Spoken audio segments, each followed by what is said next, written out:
Инвестор менен трейдердин айырмасы эмнеде? Бул сизге кызыкпы? Подписка кылыңыз, айтып берем. Трейдер бул адамдардын психологиясын карайт. Жалпы массанын ой жүгүртүүсүн карап туруп, эгер кайсыл нерсе хайп болушун караса, ошол активди сатып алат. Кайсыл актив хайп болот, ошону сатып алат да. Ал эми инвесторлор булар эмнеге хайп болуп жатат, эмне тренд болуп жатат, ошого карашпайт. Инвестор бул сатылып жаткан бизнестин же алтын ушул сыяктуу активдердин өзүнүн себестоимость деп коет. Себестоимость деген өзүнүн чыныгы баасы канча.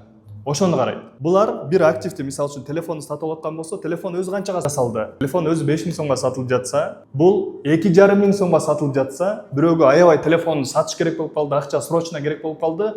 Ушундай моментте гана ушул телефонду алып коет, анан каалаган учурда башка бирөөгө сатса болот. Көпчүлүк элде түшүнүк бар, трейдер бул күн сайын алып саткан адам дейт да, ал эми инвестор ал күтүп жүргөн адам дейт. Жок, ошондой кылышат, бирок мунун себеби, негизги себеби, күткөнүнүн себеби, активди көбүрөөк издегенге убакыт кетип калат да, мындай активди тапканга, ошого буларды күндө алып сата бербейт дейт. Бирок эң негизги айырмасы ушунда. Трейдерлер психологияга карайт, инвесторлор активдин өз баасына карайт. Ал эми кийинки видеодо ким көп акча табат? Инвесторбу, трейдерби? Айтып берем. Каалайсызбы? Комментарийге плюс белгисин басыңыз.